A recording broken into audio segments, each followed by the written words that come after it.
Kalau mau hidup damai, maka awalilah kedamaian itu dari diri kita sendiri. Dan jangan sekali-kali memberontak atas apa yang terjadi dalam ruang lingkup kita itu, agar yang namanya batu tidak bertemu dengan batu sehingga pijar. Akibatnya rusak semua. Maka yang kita usahakan adalah batu kita carikan air. Jadi kalaupun batunya kecemplung air, dia akan tenggelam dan tidak menimbulkan suara. Itulah sebetulnya kedamaian yang baik. Orang-orang brand system yang datang itu kemari tetap tidak ada bicara program ataupun dia datang kemari mau di utusan dari ini, itu tidak ada. Dia datang silaturahmi, di bahasanya di sini ada keluarga. Ya udah, datang aja sama keluarga, terus keluarga gimana kalau ada masalah kita selesaikannya seperti ini. Itu tujuan brand system itu menyatukan ya semua di seluruh dunia, itu menyatukan orang-orang yang peduli akan perdamaian. Brand system mengajak untuk belajar tentang hidup nyata.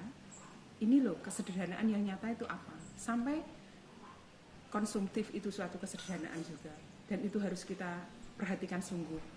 Yang awalnya keras, kalau di daerah sini nih, yang kalau ada orang datang itu selalu dicurigai gitu kan, langsung mungkin bisa juga dipukul atau apa. Sekarang lebih ke bertanya dahulu apa tujuannya kemari, ditanya dulu apa maunya, bicara lah, ada bicara di situ, nggak asal langsung pukul gitu.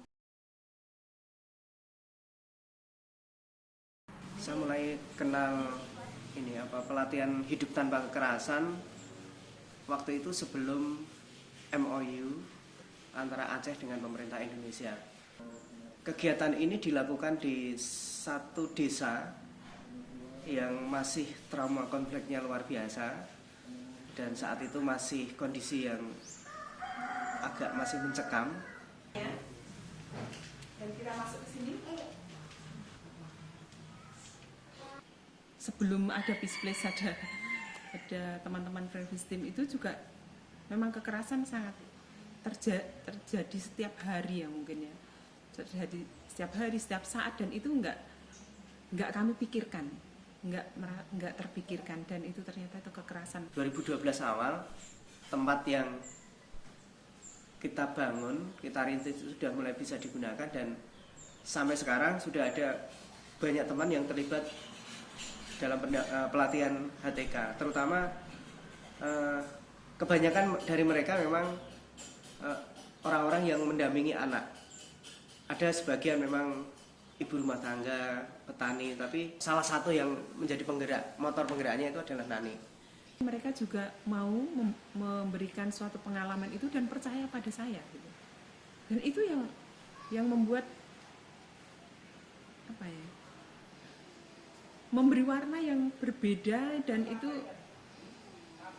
sangat berpengaruh di dalam hidup untuk tetap meyakinkan bahwa oh ternyata hidup damai itu nyata gitu. Mungkin itu kalau dibilang hanya silaturahmi, saya kira enggak. Karena setelah datang, mereka sebelumnya kita kan nggak tahu. Taunya kan kita punya suatu komitmen yang oh ternyata memang sama. One of the things that stuck to my mind is when they presented Transforming Power. For a long time, I've been trying to think about how to simplify the word human dignity. And there I've seen it's just so easy.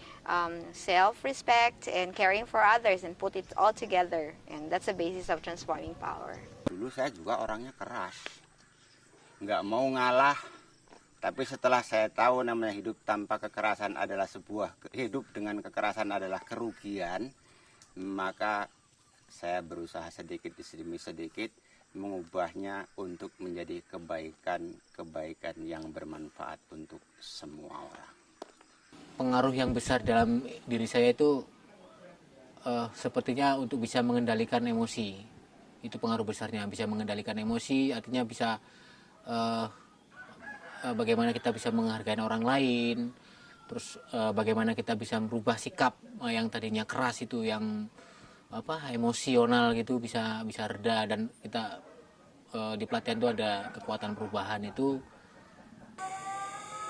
saya rasakan ketika habis pulang dari sini itu saya mempunyai perubahan lah sedikit yang pertama awalnya sedikit berubah ya ketika menghadapi anak.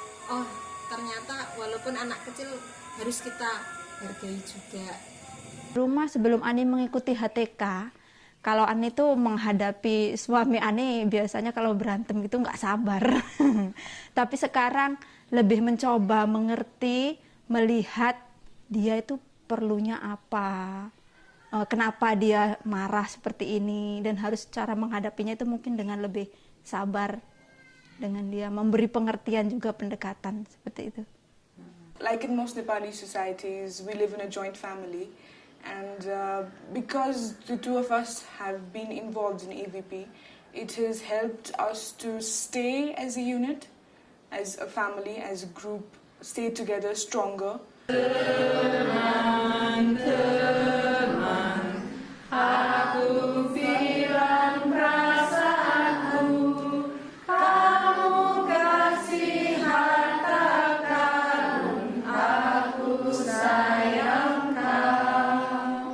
Ketika kehadiran teman-teman dari tim perdamaian itu memang persoalan kompleks, tapi kita bisa melakukan sesuatu yang dari mana kita akan memulai.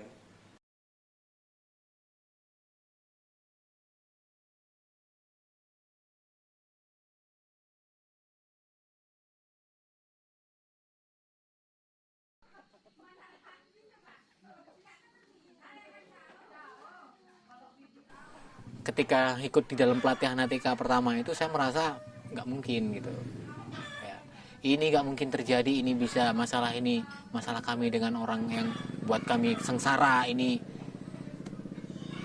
terjadi gitu. Jadi di situ juga saya merasa bahasanya ini kegiatan apa, cuman hanya duduk-duduk bicara, putar bicara, ini kegiatan nggak masuk akal dan ini nggak mungkin sama dengan kita musyawarah mau perang. Tetapi saya ketika setelah pengalaman mengikuti kegiatan itu, saya pertanyaan banyak, tetapi saya di situ nggak ada jawaban, tapi saya bisa menemukan jawabannya itu, oh tujuannya ini gitu. Dengan adanya pelatihan hidup tanpa kekerasan, kita tidak boleh hidup yang namanya dendam, karena yang namanya hidup dendam itu nggak ada kesudahan.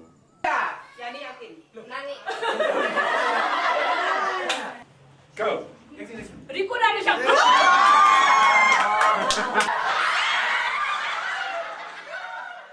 We love one another. We help one another, affirm each other, and that's pretty terrific.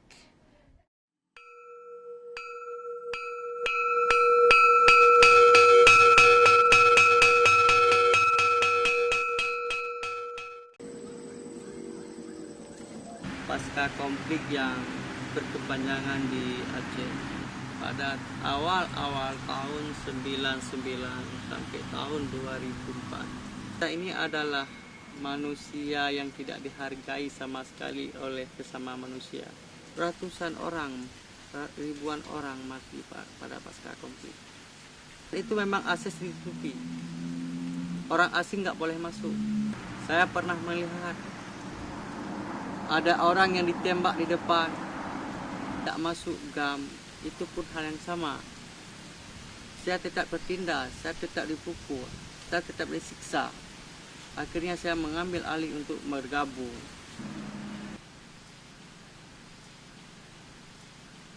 When I was in my university studying, and that time my father was killed by the Maoist. That was during the armed conflict in Nepal, and I had two choices at that time, whether to take a path of revenge to those who killed my father, or to take the way around and forgive them and to practice those ideas, those values which can unite, which can give a sense of living in a human society. Kita mengikuti trauma healing, mengikuti HTK, di situ banyak sekali perubahan. Dan di situ terlahir memang kayak kita baru terlahir kembali di dunia ini.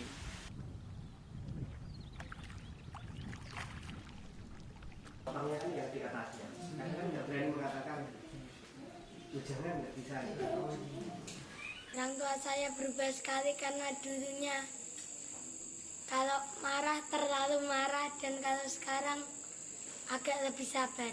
1, 2, 3.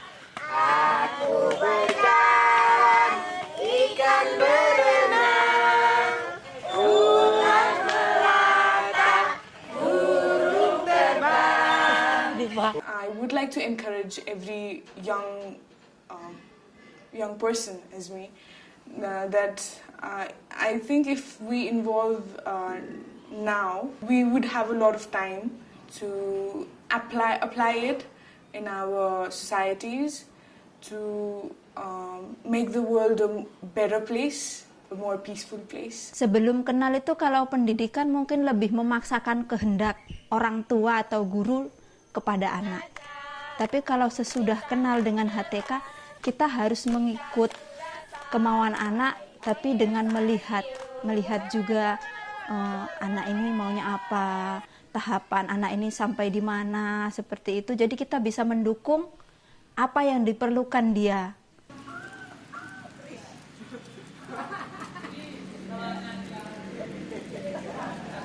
Pengaruh di HTK ini, penyelesaiannya itu kita harus duduk, komunikasi dengan baik, dan kita berbicara, berbagi cerita ke banyak pihak.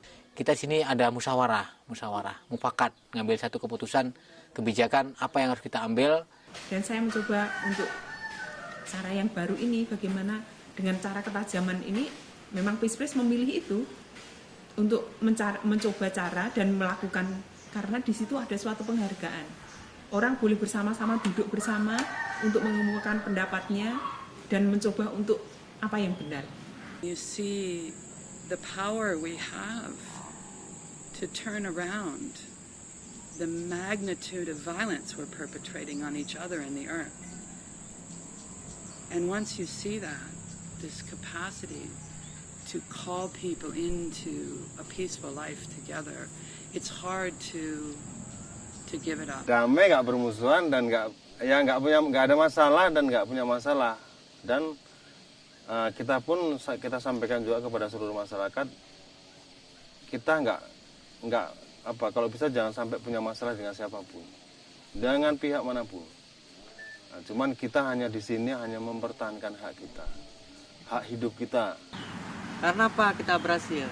Karena kita mengingat yang ke depan dan yang seterusnya yang akan datang. Kehadiran Friendpeace Team itu, teman-teman Friendpeace Team itu memang sampai saat ini saya sendiri masih merasa dibutuhkan, karena kehadiran teman-teman ini akan semakin memotivasi dan juga mengkayakan pengetahuan, dan mungkin juga ada semacam share pengalaman hidup.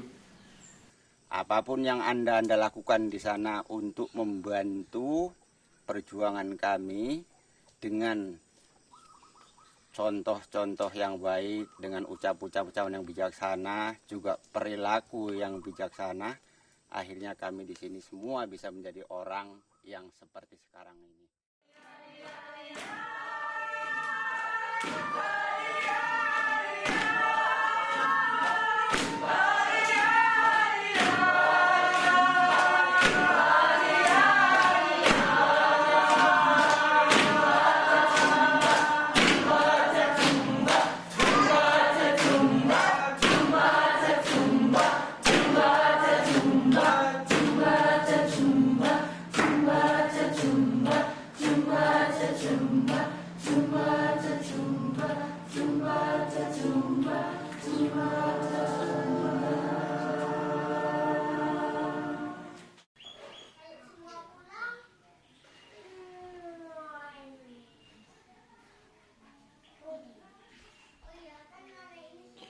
Good. Now, how do you feel about The workshop. Apa? Apa? Aku ke depan.